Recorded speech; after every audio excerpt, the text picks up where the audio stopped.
Hi friends, welcome to जनित study. कल जो है मैंने इंडियन ज्योग्राफी का अध्याय 1 भारत की भौगोलिक अवस्थिति एवं विस्तार को पूरी तरह से बताकर उसको जो है कल समाप्त कर दिया है। आज का जो हमारा चैप्टर रहेगा वो भारत के द्वीप समूह रहेगा। इसके अंतर्गत हम बंगाल खाड़ी के द्वीप समूह और अरब सागर के द्वीप समूह और अपतटीय ऑफशोर यानी अपतट के जो द्वीप समूह हैं उस सभी के बारे में जो है जानकारी प्राप्त करेंगे।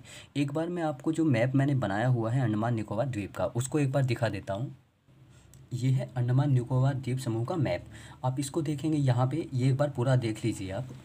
ये है अंडमान निकोबार का मैप। ये आप देखेंगे, ये मैंने जो है पानी बनाया हुआ है आसपास में जो है, क्योंकि द्वीप के चारों ओर तो पानी भरा होता है।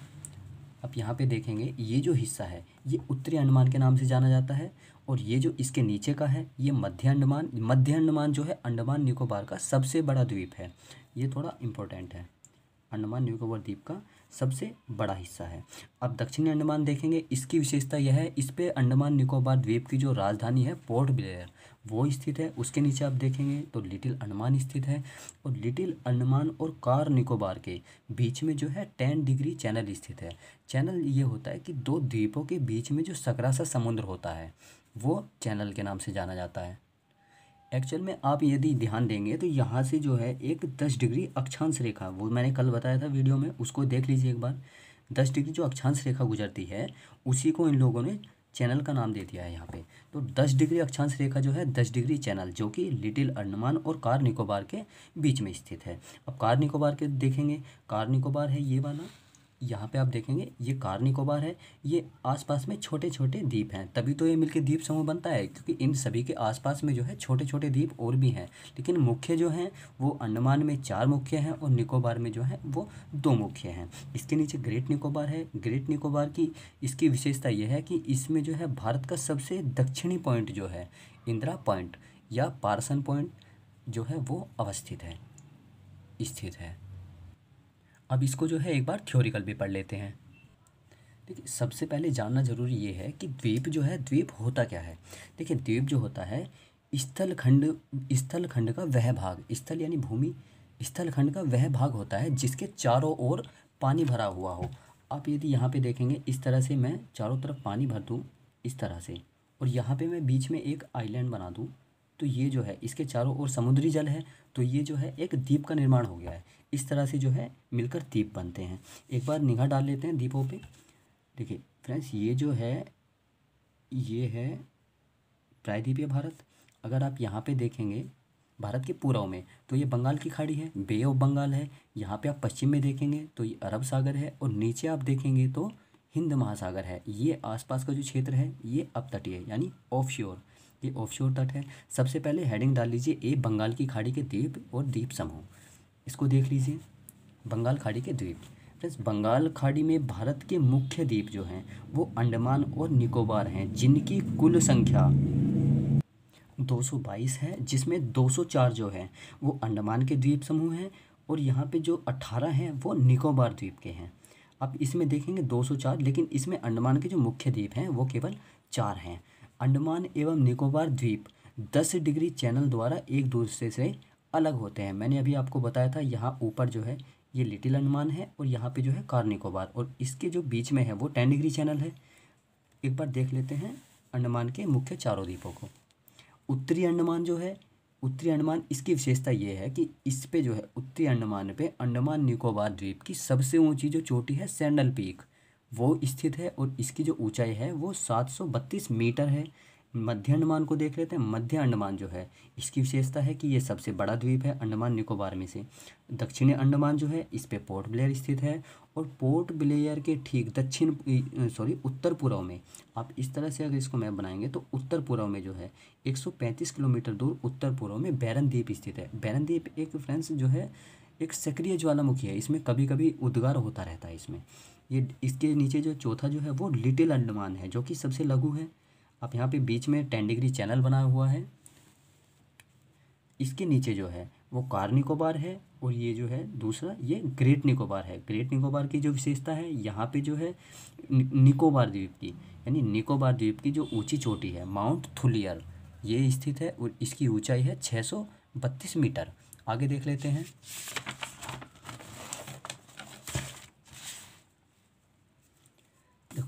अंडमान द्वीपों की जो उत्पत्ति है अराकान योमा के विस्तार से हुई है। ये जो अराकान योमा है, अराकान योमा, अराकान योमा है जो हिमालय का जो भाग है, उस जो हिमालय का जो भाग है म्यांमार की तरफ जो आ गया है मुड़ के। आप ऐसे देखेंगे हिमालय की जो इस तरह से धनुषाकार आकृति है, लेकिन यहाँ से म्यांमार के पास से इस तरह से आ गया है। तो यहाँ पे जो है ये समुद्र में आके जो है डूब जाता है। और ये जो द्वीप हैं ये बंगाल की खाड़ी के बाद से जो है धीरे धीरे कहीं कहीं से जो है उभरने लगते हैं। और इन्हीं उभरे हुए जो स्थलखंड हैं इन्हीं को जो है अंडमान निकोबार द्वीप का नाम दिया जाता है। और इसे जो है ये यहाँ पे जो मुड़ जाता है म्यांमार में, इसी हिमालय पर्वत को अराकान योमा के नाम से जानते हैं, जो कि हिमालय का डूबा हुआ भाग है। समुद्र में डूबकर कहीं कहीं पर द्वीपों के रूप में उभर गया है। इस तरह से जो है कहीं कहीं पे ये उभर गया है। अंडमान के ऊपर एक छोटा सा द्वीप है, इसे कोको द्वीप कहते हैं। जिस तरह से अंडमान निकोबार की स्थिति है, इसके ऊपर जो है एक द्वीप और भी है यहाँ पे। सपोज कीजिए यहाँ पे ये अंडमान निकोबार द्वीप की श्रृंखला शुरू हो जाती है, तो इसके जो ऊपर है एक कोको द्वीप है, और कोको द्वीप के जो बीच में चैनल है, जिस तरह से अंडमान और निकोबार के द्वीप के बीच में जो 10 डिग्री चैनल है, इसी तरह जो है अंडमान और कोको के बीच में जो चैनल है उसको कोको चैनल कहते हैं। कोको जो द्वीप है फ्रेंड्स, इस पे म्यांमार का अधिकार है। कोको तथा अंडमान को बीच में जो है कोको चैनल है, यानी कोको और अंडमान के बीच में जो चैनल है उसको कोको कहा जाता है। कोको अंडमान की सबसे ऊंची चोटी सैंडल पीक, जिसकी ऊंचाई 732 है, जो कि उत्तरी अंडमान पर स्थित है। नीचे देख लेते हैं। अंडमान द्वीपों के पूर्व में बैरन और नारकोंडम द्वीप स्थित हैं। जिस तरह से अंडमान है, इसके पूर्व में आप देखेंगे बैरन द्वीप मिलेगा। थोड़ा नीचे देखेंगे यहाँ पे आपको नारकोंडम द्वीप मिलेगा, जिसमें बैरन मात्र एक दक्षिण एशिया का, जो कि बैरन जो है वो दक्षिण एशिया का एकमात्र सक्रिय ज्वालामुखी है। इसमें जो है सर्वप्रथम उद्गार 1787 ईस्वी में हुआ था। और नारकोंडम एक प्रसुप्त ज्वालामुखी है। अंडमान द्वीपों की प्रमुख जो चट्टानें हैं वो बलवा चूना पत्थर की हैं। आगे देख लेते हैं। भारत का जो दक्षिणतम बिंदु है, मैंने आपको पहले पिछली वीडियो में भी शायद वो बताया हुआ है, पिगमिलियन पॉइंट, या जिसको पार्सन पॉइंट कहते हैं, या फिर उसे इंदिरा पॉइंट भी कहा जाता है, जो कि ग्रेट निकोबार द्वीप पर स्थित है, जो कि 6 डिग्री 4 अक्षांश पे है। इंदिरा पॉइंट का जो अक्षांश विस्तार है वो 6 डिग्री 4 है। बंगाल खाड़ी में ही हुगली नदी, ध्यान रखिएगा, बंगाल खाड़ी में ही हुगली नदी के मुहाने पर, हुगली नदी कहाँ बहती है? पश्चिम बंगाल में है। पश्चिम बंगाल का नदी का मुहाना क्या होता है? देखिए, जहाँ पे नदी अपना जल गिराए वहाँ पे उस नदी का मुहाना कहते हैं। मुहाने पर 2 द्वीप हैं। आप इस तरह से अगर देखेंगे, ये हुगली नदी जहाँ पे अपना जल गिरा रही है, उसके आगे जो है एक गंगा सागर द्वीप है और एक न्यूमोर द्वीप है। उड़ीसा में ब्राह्मणी नदी बहती है, और ब्राह्मणी के मुहाने पर भी एक द्वीप है। यानी जहाँ पे ब्राह्मणी नदी अपना जल गिरा रही है वहाँ पर भी एक द्वीप है, जो कि व्हीलर द्वीप के नाम से प्रसिद्ध है। परंतु अब वर्तमान में जो इसका नाम है वो APJ अब्दुल कलाम द्वीप नाम जो है रख दिया गया है, तथा इस पर मिसाइल परीक्षण होता है। अग्नि मिसाइल जो था, पृथ्वी जो थी, सबका जो परीक्षण है वो इसी द्वीप पर हुआ है। आंध्र प्रदेश, तमिलनाडु, ये शॉर्ट फॉर्म में मैंने लिखा है, आप चाहें तो पूरी फॉर्म में इसको लिख सकते हैं। आंध्र प्रदेश और तमिलनाडु की सीमा पर श्रीहरिकोटा द्वीप है। इस पर इसरो का लॉन्चिंग पैड, सतीश धवन अंतरिक्ष केंद्र, ISRO Indian Space Research Organisation का लॉन्चिंग पैड जो है सतीश धवन अंतरिक्ष केंद्र स्थित है। यहाँ से PSLV और GSLV रॉकेट छोड़े जाते हैं। देखिए, ये जो है रॉकेट का ईंधन ले जाने वाले हैं। देखिए, PSLV polar satellite launch vehicle, full form लिख लीजिए, पोलर सैटेलाइट लॉन्च व्हीकल। इसको GSLV को बोलते हैं, geosynchronous satellite launch vehicle. Rocket जो है छोड़े जाते हैं। आगे देख लेते हैं, आगे पेज।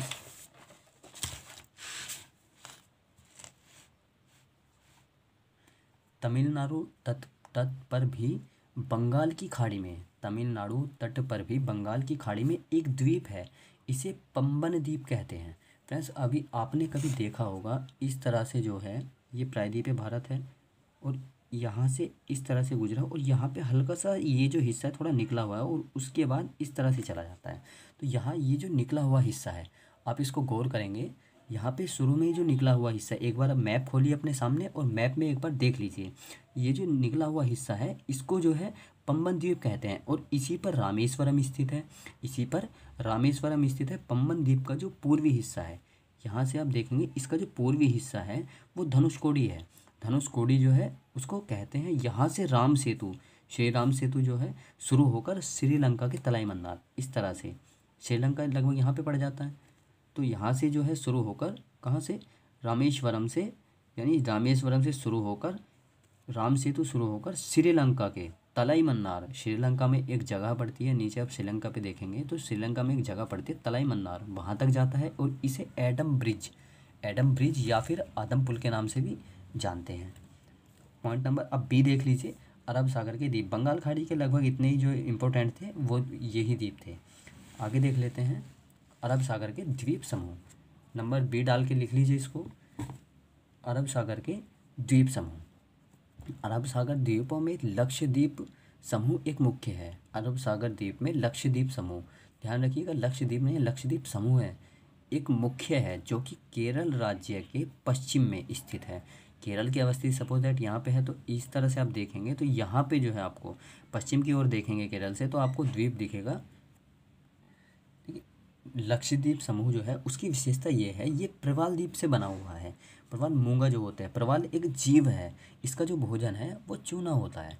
देखो ये जो है चूना होता है, जिस तरह आपने घोंघा देखा होगा वो एक तरह से कवर का निर्माण करता है, ये होता है प्रवाल, ये भी इसी तरह से निर्माण करता है, लेकिन ये प्रक्रिया जो है लाखों करोड़ों वर्ष में होती है और उसके बाद ये जो है द्वीप का निर्माण कर देती है। लक्षद्वीप समूह केरल से तकरीबन 200 से 300 किलोमीटर पश्चिम में है। 200 से 300 किलोमीटर, मतलब इस तरह से 200 से 300 किलोमीटर जो है वो पश्चिम की ओर है। यहाँ पे आप केरल समझ लीजिए, इस तरह से 200-300 किलोमीटर पश्चिम की ओर है। इनकी जो संख्या है, इनकी टोटल संख्या जो है वो 36 है, याद रखिएगा 36। टोटल जो संख्या है इनकी 36 है और इसका जो क्षेत्रफल है 32 यानी 32 किलोमीटर स्क्वायर, 32 वर्ग किलोमीटर। लक्षद्वीप का जो सबसे बड़ा द्वीप है फ्रेंड्स, ये बहुत इंपॉर्टेंट है। आज तक ज़्यादातर अगर लक्षद्वीप से कोई भी क्वेश्चन आया है उसमें से इन दो में से ज़रूर पूछा गया है। लक्षद्वीप का सबसे बड़ा जो द्वीप है एड्रोट, या इसको एड्रोट भी कहते हैं, एड्रोट या एड्रोट, और उसके बाद मिनिकॉय है। एड्रोट जो है, एड्रोट का जो क्षेत्रफल है वो 4.90 किलोमीटर स्क्वायर है, जबकि मिनिकॉय का जो क्षेत्रफल है वो 4.80। अब देखेंगे सिर्फ 0.10 किलोमीटर स्क्वायर का ही फ़र्क है दोनों में। पहले नंबर पे जो एड्रोट आता है उसके बाद मिनिकॉय आता है। नेक्स्ट पॉइंट देखते हैं, लक्षद्वीप समूह की राजधानी क्वारस्ती है, जो कि क्वारस्ती द्वीप पर, ये अलग द्वीप पर, क्वारस्ती द्वीप पर स्थित है। एलिफेंटा द्वीप जो कि मुंबई के पास स्थित है, एलिफेंटा मुंबई के पास, मुंबई शहर के पास स्थित है और ये गेटवे ऑफ इंडिया से 10 किलोमीटर की दूरी पर स्थित है। यानी गेटवे ऑफ इंडिया कहाँ है, मुंबई में। मुंबई से जो है गेटवे ऑफ इंडिया के पास से 10 किलोमीटर की दूरी पर स्थित है तथा मुंबई शहर खुद जो कि मुंबई है वो सोलसीट या सोलसेत द्वीप पर स्थित है। अरब सागर में ही नर्मदा नदी के मुहाने पर खंबात की खाड़ी में एक ओलियाबेट द्वीप है। देखिए नर्मदा बहती कहाँ है, नर्मदा आप देखेंगे तो मध्य प्रदेश से निकलकर गुजरात होते हुए अपना जो जल है खंबात की खाड़ी में गिरा देती है। अब यहाँ पे देखेंगे अरब सागर में ही नर्मदा के मुहाने पर खंबात की खाड़ी में एक ओलियाबेट द्वीप है। ओलियाबेट की विशेषता क्या है, इस पर यहाँ पेट्रोलियम का जो है भंडार पाया जाता है उचित मात्रा में। आप यहाँ पे देखेंगे मैंने बनाया हुआ है, ये गुजरात का हिस्सा है। अगर गुजरात का पश्चिमी हिस्से पे आप ध्यान देंगे तो इस तरह से गुजरात का जो हिस्सा है वो बना हुआ है। अब ये देखेंगे ये बीच में जो है ये कच्छ की खाड़ी है और यहाँ पे जो है ये नीचे गुजरात का जो पश्चिम में नीचे का हिस्सा है उसके जो नीचे खाड़ी है वो खंबात की खाड़ी, और इसी खंबात की खाड़ी में नर्मदा जो है अपना जल गिराती है। मिनिकॉय द्वीप, लक्षद्वीप, मालदीव, ये जो सभी हैं इनका निर्माण मूंगा चट्टानों से ही बना हुआ है, यानी मूंगा चट्टानों से ही ये बने हैं। मूंगा मैंने बताया था प्रवाल जो होता है उससे, प्रवाल भित्ति है एक, जैसे ऑस्ट्रेलिया में प्रवाल भित्ति है उसी तरीके से इनका जो है निर्माण हुआ है। इंपॉर्टेंट फैक्ट देख लेते हैं।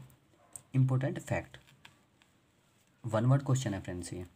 चैनल, किसी भी दो द्वीपों के बीच का सकरा समुद्र। कोई भी ये दो द्वीप हैं, सपोज कीजिए इस तरह से ये द्वीप हैं, एक द्वीप यहाँ पे है तो इनके बीच में जो ये सकरा सा समुद्र रहेगा इसी को चैनल नाम दिया जाता है। आगे पढ़ लेते हैं। आज का जो टॉपिक है वो काफ़ी छोटा था। जलड मरुमध्य, ये देख लीजिए, जलड मरुमध्य या जल संधि, सकरा जलीय रेखा जो बड़े जल को जोड़ता है। जिस तरह से आप देखेंगे एक पाक जलड मरुमध्य भी है, वही क्या है, एक सकरा जलीय रेखा है जो बड़े जल को जोड़ती है। खाड़ी देख लेते हैं। खाड़ी ऐसा समुद्री जल जो तीनों ओर से भूभाग से घिरा हुआ हो।